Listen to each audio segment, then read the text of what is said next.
Welcome to this Bridgewater Now update. I'm John Luck. An ordinance was discussed at last week's town council meeting. The ordinance would prohibit the sale of alcoholic bottles of 100 milliliters or less, perhaps better known to people as nips. This comes after councilors Dennis Gallagher and Frank Sousa referenced past town pickups with hundreds of small bottles being picked up on the side of the road. And one of the things that we find, not only ourselves, but all the other people who go, is hundreds and hundreds of little nips everywhere you walk in this town. Okay. And it's just disgusting. We all know that there's been legislation up there for years. They're not doing anything about it. Our own state rep, when I asked him about it, his remark was, what next? Water bottles? And he walked away.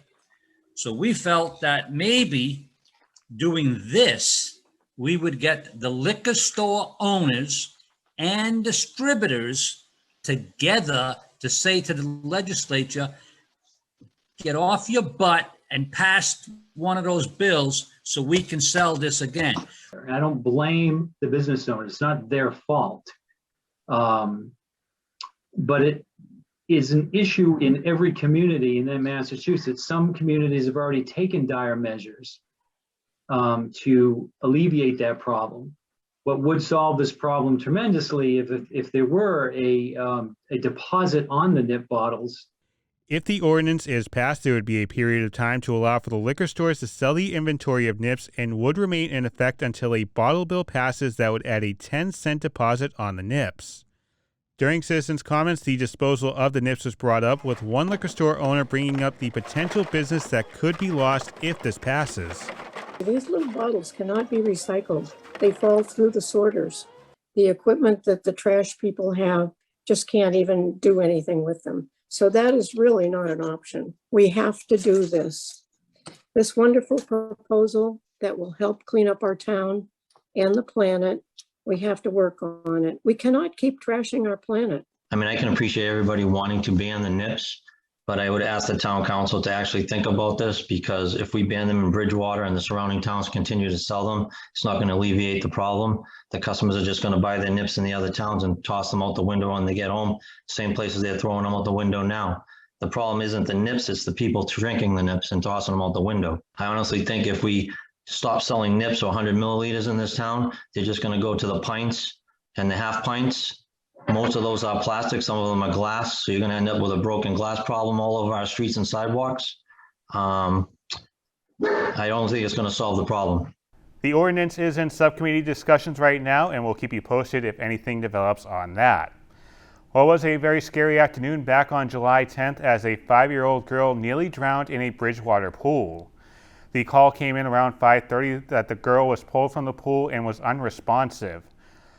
Fortunately, off-duty Brockton firefighter Alicia Elliai and Massachusetts State Police Trooper Taylor Irish were visiting the home and administered CPR. Bridgewater first responders arrived on scene to provide advanced life support and transported the girl to Good Samaritan Medical Center in Brockton, and she is expected to make a full recovery.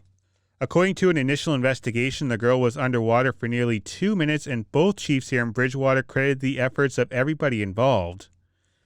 Police Chief Chris Del Monte said, quote, "The survival of this young child would not have been possible without the immediate efforts of off-duty Brockton firefighter Alicia Elliai, State Trooper Irish on scene, the aggressive CPR performed by first responding Bridgewater Police Officer Carr with support of Officer O'Connell and Sergeant Bresciani, as well as the advanced care administered by Bridgewater fire paramedics Reedy, Glavin, Rose, Connolly, and Malone," end quote.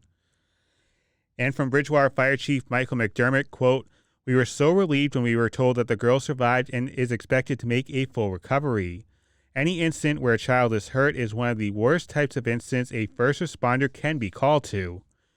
The fast actions of the fire and police personnel is a testament to the preparedness and professionalism we have at both departments," end quote. Switching gears, we want to remind you about an easy way to potentially win $1 million. The deadlines are quickly approaching to take part in the state's Fax Millions Giveaway. To take part is extremely simple. You must be fully vaccinated against COVID-19 and live in Massachusetts, and then log on to vaxmillionsgiveaway.com and register to win. For Mass residents ages 12 to 17, a $300,000 scholarship is up for grabs, while for residents ages 18 and up, a $1 million payday. The first deadline is July 22nd for the July 29th drawing, but there are deadlines every Thursday through August 19th to take part in the sweepstakes. Again, the website to register is faxmillionsgiveaway.com.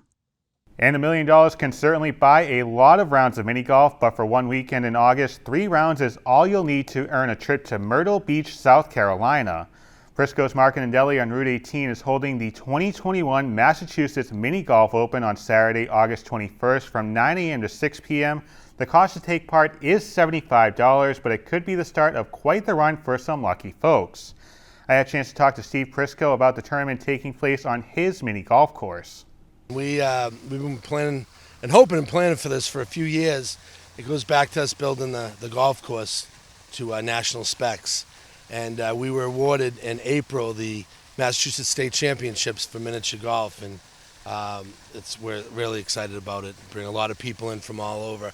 You know, people have seen the postings the past week since we put it up, and they're amazed that there's actually a championship for miniature golf. It's huge down south, and when we went through the development of the build out, we wanted to make sure that we hit all the regulations that were required to be given consideration for being a national ranking state championship. So yeah, we're excited. August 21st, there's 3 divisions.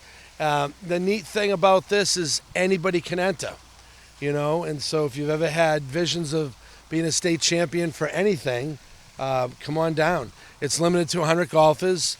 It's a $75 fee, and $40 of it goes to the National Association. You'll get a card and be a national member, and leads to discounts and so forth. That day there'll be 3 rounds of golf of 18. You'll have lunch and drink and a t-shirt. And the winners for the 3 different divisions, 17 and under, 18 to 54, and then 55 and up, will receive a nice trophy and the right to go down to Myrtle Beach, South Carolina for the Masters in October, and there's a $3,000 cash purse. So there's fun to the game, but there's also definitely an opportunity to win some money. And we'll have our full conversation coming up next week on the BTV social media channels. And before we go, we want to show you something that you may have seen on our Facebook page as we welcome members of Bridgewater's Summer Rec program to our studio this past Thursday. The kids got to see how we put our studio shows together, including the popular green screen, and even produced a segment about what they've done at Summer Rec and how you can sign your kids up before the summer ends. Good morning and welcome to BTV Access. We have joining us today the Town of Bridgewater Park and Recreation Summertime Program. They are turning the session and learning all about how the news works. The program runs a weekly session with a 3, 4, or 5 day option of attendance for kids ages 5 to 12 years. They come and enjoy sports, crafts, and other activities.